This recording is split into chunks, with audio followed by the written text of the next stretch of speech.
تو اللہ کے رسول علیہ السلام نے جو خوشبو بکھیری ہے نا، میں بات کو وائنڈ اپ کرتا ہوں، 3 باتیں ہیں جو مکہ سے ملتی ہیں، مدینہ سے ملتی ہیں۔ ہم جو بھاگتے ہیں حرمین کی طرف، اسی لیے بھاگتے ہیں، حج عمرہ اسی لیے مقرر ہوئے ہیں کہ آدمی جیسے میوہ اسپتال میں جاتا ہے نا کہ کوئی علاج نہیں ہوتا، یار سب سے آخری دارالعلاج وہ ہے۔ مکہ مدینہ جو ہے نا، نہ جہاں میں راحت جہاں ملی، نہ متاع امن و امان ملی، جو دوائے درد نہاں ملی تو ملی بہشت حجاز میں۔ دکھوں کا علاج وہاں ہے مکہ میں اور مدینہ میں۔ مکہ کیا کہتا ہے؟ مکہ میں جو ہے کہ عمارت کھڑی، سادہ پتھر گھڑ ہیں، کوئی خوبصورتی نہیں، ڈھانکا ہوا پردے میں، مگر اس کو اگر ننگا کیا جائے کوئی اس میں کمال نہیں، صنعت کا، کاریگری کا، سادہ پتھروں کی۔ مگر وہ ابراہیم علیہ السلام نے اللہ کے حکم سے جب آباد کیا، اللہ تشرک بی شیئا،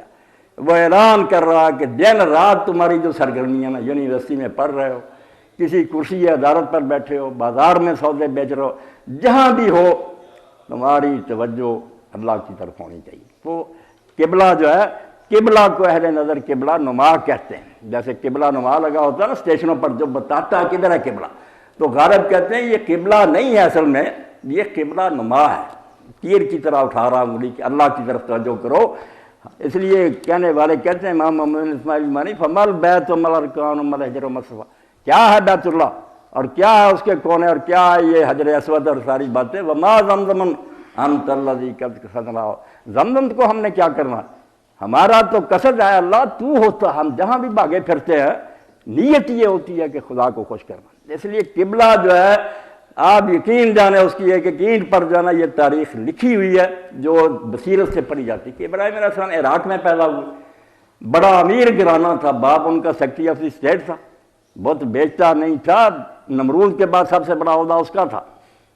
مگر آپ نے بادشاہ سے ٹکر لی اور اپنے باپ سے لی، قوم سے لی کہ نہیں، وجہت وجہ للذی فطر السماوات والارض، میرا رخ ہر وقت اس خدا کی طرف ہے جس نے زمین و آسمان کو بنایا، میں نہیں کسی کو مانتا۔ اسی لیے اقبال کہتے ہیں صنم کدا ہے جہاں مرد حق ہے خلیل، تم سمجھے پتھر کے بت توڑے، یہ ساری دنیا بت خانہ ہے، کہیں بیوی بت ہے، کہیں عہدہ بت ہے، کہیں دولت بت ہے، صنم کدا ہے جہاں، یہ پوری دنیا بتوں سے بھری ہے۔ اللہ نے امتحان کے لیے ان کو مزین کر لیا، بہت خوبصورت، ان پر پاؤڈر لگا دیا، وہ اپنی طرف کھینچتی ہیں۔ اور ابراہیم کون ہے؟ مرد مومن، جو کلمہ پڑھتا ہے وہ ابراہیم ہے، اور کام اس کا کیا ہے؟ صنم کدا ہے جہاں مرد حق ہے خلیل۔ یہ نقطہ وہ ہے کہ پوشیدہ لا الہ میں ہے، لا الہ اللہ پڑھتے ہیں، سمجھتے بھی ہو کہ لا الہ میں یہ کہہ رہے ہیں کہ ہم کسی بت کو اپنے سامنے نہیں رہنے دیں گے، صرف اللہ کو مانیں گے، اگر عہدہ رکاوٹ بنے گا ہم ریزائن کر دیں گے، اگر دولت جو ہمیں راہ راست سے بھٹکانا چاہے گی ہم فقیر رہیں گے، بھوکے رہیں گے، ایسی دولت کو ہاتھ نہیں لگائیں۔ مکہ تو